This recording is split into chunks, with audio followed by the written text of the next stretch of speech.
Hello everyone and welcome to another impressive game from round 6 of this year's Superbet Poland Rapid Tournament. It's the final game of day 2 and it's Kirill Shevchenko versus Wei Yi. Now Kirill, as we've mentioned a couple of times already, is having an incredible event. First day he started with 3 out of 3. He defeated Pragnananda, he defeated Arjun Enegesi, and he defeated Vincent Keimer, and he started off the second day by drawing Magnus Carlsen with the white pieces. That is absolutely incredible, as he is the bottom seed of the tournament, the lowest rated player, and seems to be a dark horse in the making. But he faces a truly exceptional player that goes by the name of Wei Yi.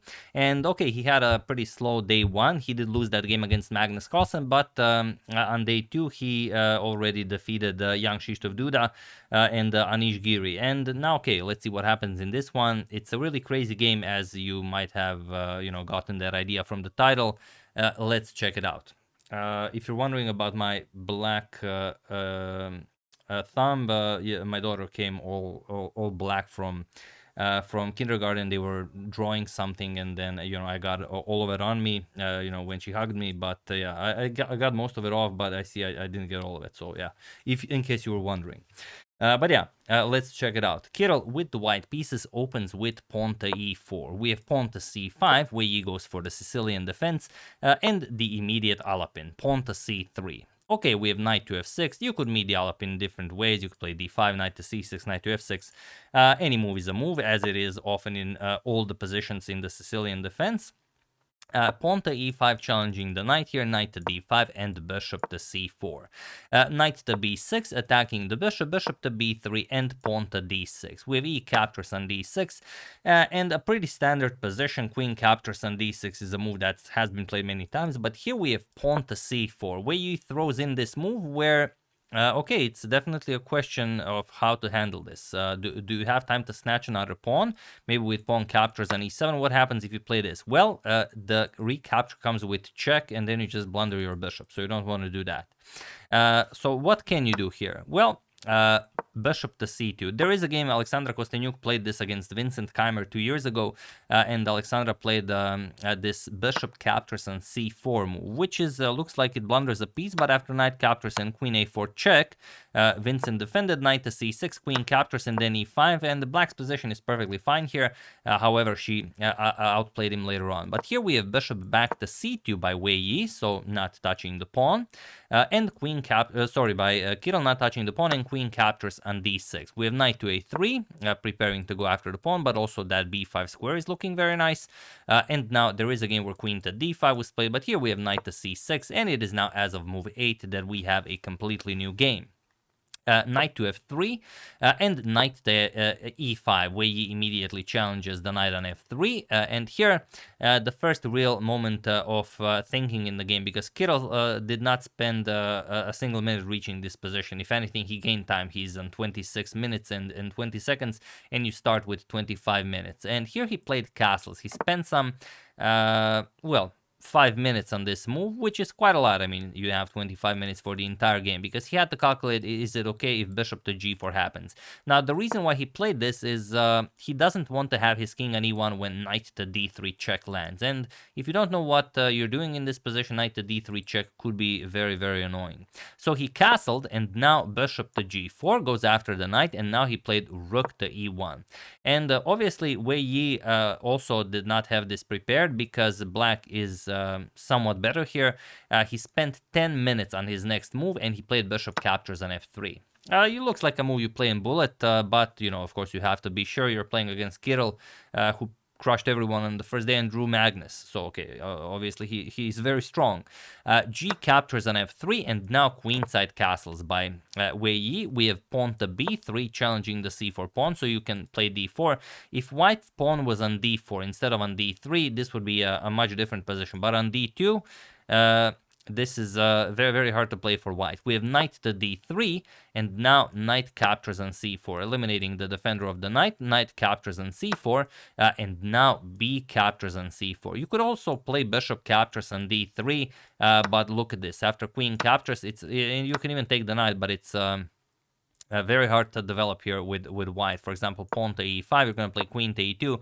queen to g6 with check, king f1, bishop to d6, and the other rook comes to e8, and this is very, very hard to play. Maybe you bring the rook into the game, and the black king is much, much safer than the white king. Plus, you still have huge problems of executing that d4 move, and you're also not sure if you actually want to play it. So that's why b captures on c4. Kirill, of course, welcomes the semi-opening of the b file, and pawn to e5 by Wei Yi. Queen to e2, now putting pressure on the knight. Okay, it's defended twice, but for the moment, queen to g6 with check. Now, it's a very nice check, but it also nicely aligns the queen with the bishop on c2. And also, here, definitely the big considered is, do you put the king on f1 or to h1? King to f1 is a safer square, but Kirill went for king to h1, and here you're just aligning yourself with the knight. Now, the problem if knight captures an f2 check right away and this trade happens, it's not nothing spectacular. Queen captures an a7, and okay, I mean, the black king is also wide open. Objectively, this is an equal position. So after king h1, bishop to c5 first, not just putting more pressure on the f2 pawn, but also defending the a7 pawn. Probably why the move that Kirill missed, otherwise he probably would have went king to f1. So here, rook to f1 and rook h to e8. Wei Yi, no rush to capture on f2, rook to b1, and now pawn to b6, just defending properly, and here rook to b3. The only way to play this is to eliminate the knight, but that will just leave you in a worse position where you will suffer for a very long time. You will lose f3 pawn next. If you defend it, okay, you can play king g2, but then the rook comes into the game, rook e6, rook to g6 check, and you're still going to lose this pawn. So it's going to be well, either Wei Yi wins or Kirill miraculously defends and survives. But here, rook to b3 was played, and now I could ask you to pause the video here, and you can even do it if you want to, but already you guys know what Wei Yi played. He played knight captures on f2 with check. This opens up an attack towards the black queen, but it doesn't matter. Queen captures on f2, eliminating the peace-giving check, which also aligns the queen with the bishop here. Look at this. Bishop attacks queen, bishop attacks queen. Very nice. And now just queen captures on c2, and queen moves. Queen to h4. So you have this position where Kirill seems to have everything defended here, like the rook defends bishop, bishop defends pawn, pawn defends pawn, pawn defends rook. Also, the a2 pawn is hanging. But Wei Yi says there's no reason to capture the pawn. Let's just go for the attack. Queen to d3. Attacks the rook on f1. Queen to h3 check, king to b8, and now bishop to a3, offering a trade of bishops, which Wei Yi, of course, accepts. We have captures, captures, and now queen captures on c4. And now if you count the material, Wei Yi is up a pawn, but that's not why his position is so much better. His position is so much better due to the active rooks and the inability of this pawn to ever reach the d4 square, amongst other things. So here, it's interesting that you can't really play it, but if you don't do it, what will you play? I mean, if you try defending the pawn like rook f2, all of a sudden queen c5, and you blunder a rook. So it's very, very difficult to find moves here. And also, Kirill is down to 2 minutes, Wei Yi 3 minutes on the clock here, and he does play d4. It's better to give up a pawn than to suffer here in this passive position. E captures, c captures, rook captures, and now rook to b3. Activates the rook a little bit, plus puts the rook in front of the black king. We have rook to e2 now, preparing to double up on the second rank and just capture on h2. That's Wei Yi's plan, and it is an unstoppable one. Queen g3 with check, king to b7, and now rook b back to b1, rook d to d2. Next move is rook captures on h2, and it doesn't really matter what Kirill plays. Rook to c1 was played, hoping that Wei Yi moves his queen, and then maybe queen to c7 or rook c7 can do some damage, but he just trades. Rook captures, queen captures, and rook captures on h2.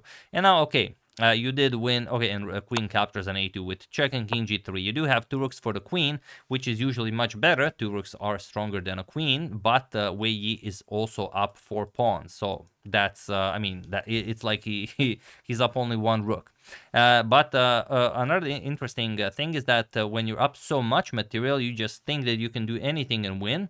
And here it kind of goes against what Wei Yi is trying to do. Here we have pawn to a5, advancing the passed pawn.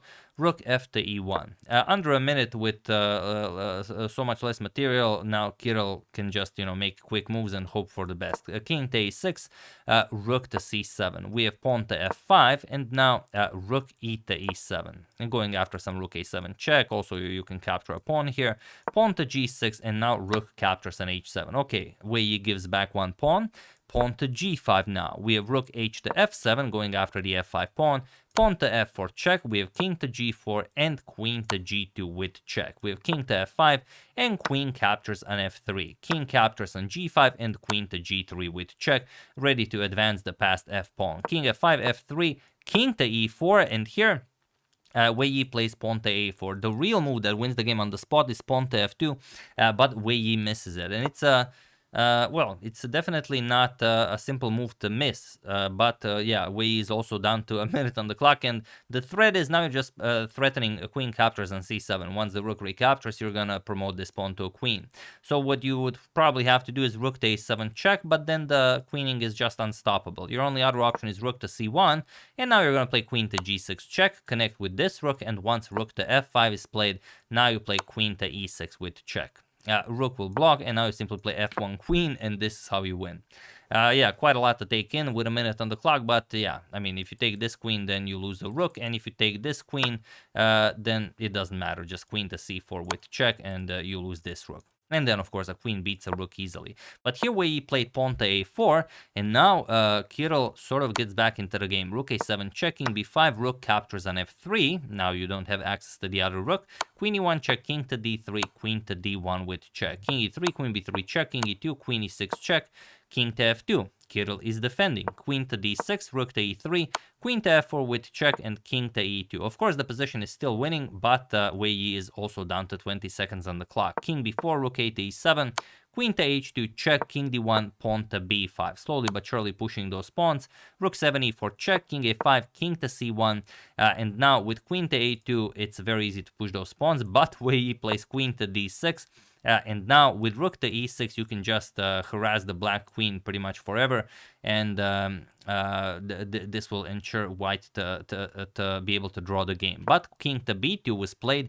Queen d1, rook to e5, queen to d2 check, king b1, queen to b4 check, king to a2, and queen to c4 with check. King b1, queen to d4, king a2, queen to d6, king b2, queen to f6, king to a2, and now queen to f4. King b2, king to b6, rook to e6 with check, king to c5, and the rook 3 to e5 with check, but now king to d4, and there is no more a way for you to continue checking the black king. Here, rook captures on b5 was played, but now feel free to pause the video and try to find the only move that wins the game for white.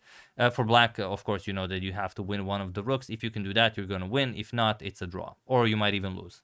Have at it while I give you a couple of seconds.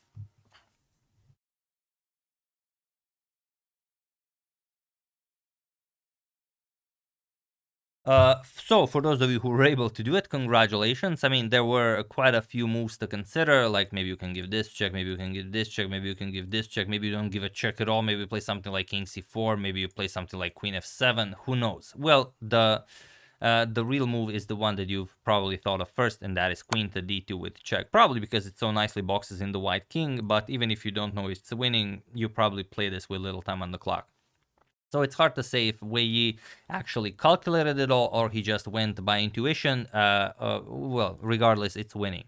King to a3, of course, you want to avoid the a2 square, and now queen to c1 with check. If you go here, then just queen to c4 check, nicely connects with everything, so you win one of the rooks at least. So king captures on a4 was played, and now queen to a1 with check. King to b4, queen to b2 with check, king to a5, and now queen to a2 with check. King to b6, and now finally queen captures on e6 with check. Grabs the rook, we have king to c7, and now of course everyone can win a queen versus rook. If you can't, you should definitely practice it against an engine, because it might come in handy with a little time on the clock. King to c4, now comes rook to b1, and of course that's the first part of how you win it. You first have to get the rook away from the white king, and now just queen to e5 check, and it was in this position on move 75 that Kirill Shevchenko resigned the game, as there is nothing more to be done here. So he had a brilliant first day, brilliant start to the second day, but then he lost to Arjun in round round 5 and also to Wei in round 6. Now here we resign regardless of what you play. It's very easy to grab the rook on b1 wherever the king goes. Doesn't really matter, just a nice check picks up the rook and then you checkmate the white king. But yeah, brilliant stuff by Wei Yi. Like I said, after a loss to Magnus, he bounced back and is now, these are the standings after 2 days of Rapid or after 6 rounds have been played. Magnus and Wei Yi leading the tournament with 8 points. Then with 7 points, Kirill, Shevchenko and Pragnananda. With 6, Arjun Ergesi, Gukesh and Nodirbek Abdusattorov. Young Krzysztof Duda with 5. With 4 points, Vincent Keimer, and the unlucky player of the tournament, Anish Giri, last place with 3 points for the moment. So yeah, that's the game. Hope you guys enjoyed it. Like I said, where he goes, chaos follows, and see every game seems to confirm it. Probably why so many of you really enjoy Wei's games. But yeah, it doesn't matter who he's playing. He's bringing the chaos. Hope you enjoyed it. I would like to thank Michael Hildebrand, Johan Hoibai, Lorenzo Tessiore, Fred Ackerman, and Chess Legend for your contribution to my channel. Thank you a lot. I really appreciate it. As usual, you can check 2 of my previous videos here. Thank you for watching, and I will see you soon, continuing to cover these wonderful games until the tournament finishes. So thank you all. I will see you soon, and have an excellent rest of your day.